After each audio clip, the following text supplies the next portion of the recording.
Hello guys, आप सभी का स्वागत है मेरे यूट्यूब चैनल इंजीनियर लकड़ा में। तो चलिए आज हम लोग देखते हैं कि एक फ्रेशर सिविल इंजीनियर को कहाँ पे कितना प्रॉब्लम आता है। उन्हीं प्रॉब्लम को देखते हुए मैंने इस वीडियो के माध्यम से सॉल्व किया है। तो आप लोगों से प्रार्थना है कि आप इस वीडियो को बिल्कुल अंत तक देखें, स्किप बिल्कुल भी ना करें, जिससे आप लोगों को भी अच्छी तरह से समझ में आ जाए। तो चलिए देखते हैं कि how to calculate of cement sand and aggregate. ठीक है, how to calculate of cement sand and aggregate. Cement sand और एग्रीगेट का कैलकुलेशन कैसे किया जाता है, उसको रेशियो कैसे निकाला जाता है, यहाँ तक आप लोग जान गए। अब देखिए मेरे पास ग्रेड कितना है, M20 है, और M20 का रेशियो कितना होता है, 1:3 होता है। आप कोई भी ग्रेड निकाल सकते हैं। अगर एक ग्रेड निकालना जान गए तो कोई भी ग्रेड आराम से निकाल सकते हैं। तो चलिए हम यहाँ पे M20 का निकाल रहे हैं। ठीक है, M20 का रेशियो 1:3 है। अब मेरे पास देखिए wet volume equal to 1 MQ consider किया हुआ है। ठीक है, 1 MQ हमने कंसीडर किया है। आपका ज़्यादा भी हो सकता है, 10 हो सकता है, 12 हो सकता है, इस प्रकार से आपका वेट वॉल्यूम हो सकता है। अगर आप 1 MQ निकालना जान गए हैं तो कितना भी बड़ा MQ हो आप आराम से निकाल सकते हैं।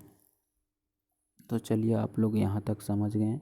ठीक है, अब हमको आगे बताना है आप लोगों को। तो हमको यहाँ पे सोल्व करना है। ठीक है, तो सोल्व कैसे करना है, देखिए सम ऑफ रेशियो M20 के सम ऑफ रेशियो कितना होता है, 5.5। 5.5 कैसे हुआ, जैसे यहाँ पे देखिए सम ऑफ रेशियो 1:1.5:3 है।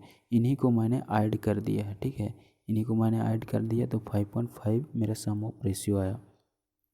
अगर हम इनका रेशियो निकालते हैं सीमेंट सैंड और एग्रीगेट का, तो हमें ड्राई वॉल्यूम में कन्वर्ट करना पड़ता है। तो अगर हम मेरा ड्राई वॉल्यूम कितना होता है, अगर वेट वॉल्यूम से मेरा 54% इंक्रीज हो जाता है ड्राई वॉल्यूम। ठीक है, मेरा वेट वॉल्यूम से कितना इंक्रीज हो जाता है, 54% इंक्रीज हो जाता है। ठीक है, तो चलिए आप यहाँ अच्छी तरह समझ जाइएगा। सपोज वेट वॉल्यूम मेरे पास 100% है, प्लस 54% मेरा इंक्रीज हुआ। मेरे पास वेट वॉल्यूम कितना है, 100%, तो उसमें इंक्रीज कितना हुआ, 54%। ठीक है, अगर हम इसको टोटल करते हैं तो मेरा टोटल आ जाता है 154% मेरा आ जाता है। ठीक है, चलिए आगे बताते हैं आप लोग को। Wet volume of dry volume convert. ठीक है, wet volume of dry volume convert, wet volume of dry volume convert यहाँ पे किया हुआ है। जब हम कन्वर्ट करते हैं तो देखिए यहाँ पे कन्वर्ट किया हुआ है कि 154% मेरा टोटल आया हुआ था, उसको 100 से मैंने जब डिवाइड किया तो मेरा ड्राई वॉल्यूम कितना आया, 1.5 MQ। ठीक है, 1.5 MQ आया। अब हमें टोटल ड्राई वॉल्यूम निकालना है। ठीक है, वेट वॉल्यूम और ड्राई वॉल्यूम को मल्टीप्लाई करके जो आएगा वो ड्राई वॉल्यूम हो जाएगा। तो देखिए आवर ड्राई वॉल्यूम इतना है, ये जो आया है 1.54, इनको वेट वॉल्यूम से मल्टीप्लाई कर देना है। जैसे कि देखिए 1.54 लिखे मैंने, उसके बाद मल्टीप्लाई 1। ये 1 कहाँ से आया, कंफ्यूज में होंगे आप, हम बता देते हैं। देखिए यहाँ पे वेट वॉल्यूम मैंने कितना कंसीडर किया हुआ है, 1 MQ। ठीक है, इसी को मैंने वहाँ पे लिखा है।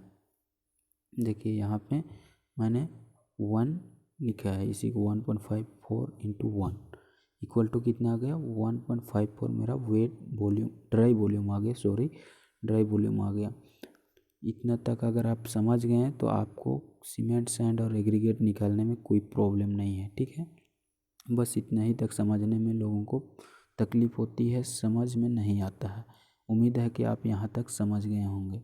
तो चलिए अब सीमेंट का हम लोग निकालते हैं, सीमेंट का रेशियो क्या होगा। तो देखिए 1/5.5 इंटू 1.54, ये क्यों लिखे 1/5.5, 1/5.5 इसलिए लिखें क्योंकि यहाँ पे देखिए मेरा जो रेशियो है, सीमेंट का रेशियो क्या है, 1 है। ठीक है, सीमेंट का जो मेरा रेशियो है वो 1 है, और सम ऑफ रेशियो मेरा कितना है, 5.5 है।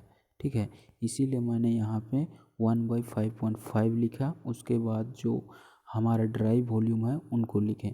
ठीक है, टोटल मल्टीप्लाई करने पे मेरा इतना आता है 0.28 MQ आता है सीमेंट। ठीक है, अब हमें सीमेंट को केजी में निकालना है। ठीक है, सीमेंट को केजी में निकालने के लिए सिंपल है, ये जो मेरा आया है MQ में उनको सीमेंट की डेंसिटी से मल्टीप्लाई कर देना है।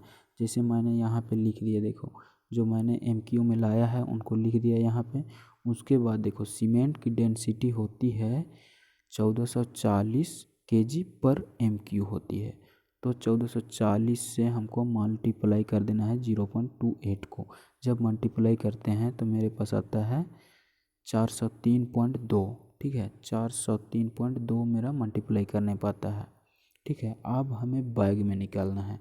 अब केजी में MQ में निकालना सीख गए हैं, अब हमको बैग में निकालना है। तो बैग में कैसे निकालना है आपको पता ही होगा कि एक बैग बराबर 50 kg होता है। ठीक है, एक बैग बराबर 50 kg होता है, तो 403.2 kg है, उनको डिवाइड अगर हम 50 से करेंगे तो मेरा जितना बैग आना रहेगा वो आ जाएगा। ठीक है, तो मैंने जैसे यहाँ पे किया है 403.2 को डिवाइड किया है 50 से, डिवाइड करने पे मेरा 8.06 बैग आया है। ठीक है, आप लोग यहाँ पे समझ गए होंगे कि इनको डिवाइड करने पे 8 बैग नंबर्स ऑफ बैग आया। ठीक है, 8.06 आया है, लेकिन यहाँ पे 8 बैग ही मान लीजिए।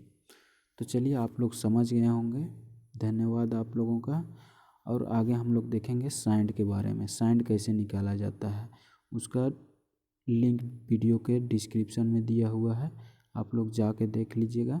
ठीक है, और अगर वीडियो अच्छा लगा हो तो वीडियो को लाइक, कमेंट और सब्सक्राइब कर दीजिएगा। साथ ही साथ इस बेल आइकन को भी दबा दीजिएगा, ताकि जो हम नया वीडियो डालेंगे सबसे पहले आप तक पहुंच सके। बहुत बहुत धन्यवाद इस वीडियो को देखने के लिए।